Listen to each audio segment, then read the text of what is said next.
हरे कृष्णा। श्रीमद् भगवद गीता यथारूप की जय। तो भगवद गीता का अध्याय 3 है कर्म योग। इसके श्लोक संख्या 5 पर हम चर्चा करेंगे। हमारा श्लोक है न ही कश्चित क्षणमपि जातु तिष्ठ्य कर्मकृत कार्यते ही वशा कर्म सर्वा प्रकृति जे गुणे। तो श्लोक आप यहाँ से भी पढ़ सकते हैं।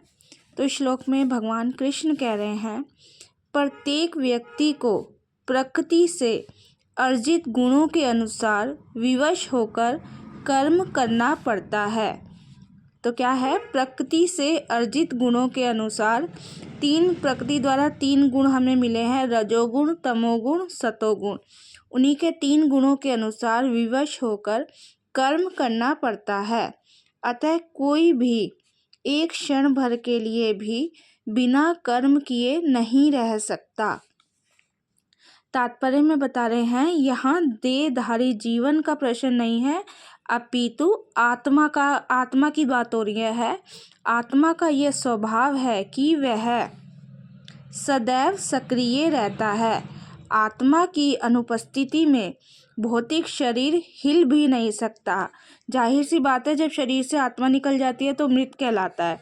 तो यह शरीर मृत वाहन के समान है। जब तक शरीर में आत्मा है, हमारा शरीर चल रहा है। यहाँ पे बताया है जो आत्मा द्वारा चालित होता है, क्योंकि आत्मा सदैव सक्रिय रहता है और वह एक क्षण के लिए भी नहीं रुक सकता। अतः आत्मा को कृष्ण भावना अमृत के सत्कर्म में प्रवृत्त रखना चाहिए, अन्यथा वह माया द्वारा शासित कार्यों में प्रवृत्त होता रहेगा।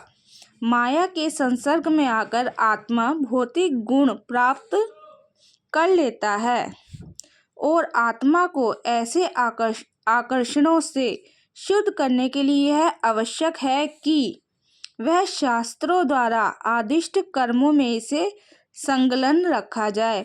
क्योंकि यदि आत्मा कृष्ण भावना अमृत के अपने स्वाभाविक कर्म में निरत रहता है तो वह जो भी करता है उसके लिए कल्याणप्रद होता है। मतलब भगवान कृष्ण से जुड़कर जो भी कार्य किया जाता है वह कल्याणप्रद होता है।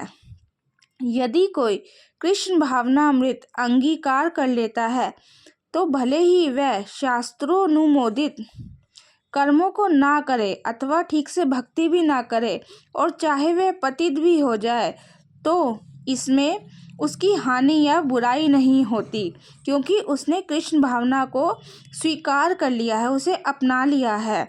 अतः यहाँ मेन लाइन है कृष्ण भावना अमृत के इस स्तर तक पहुँचने के लिए शुद्धिकरण की प्रक्रिया आवश्यक है।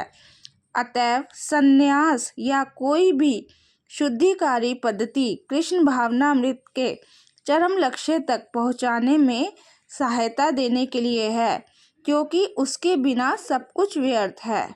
हरे कृष्णा।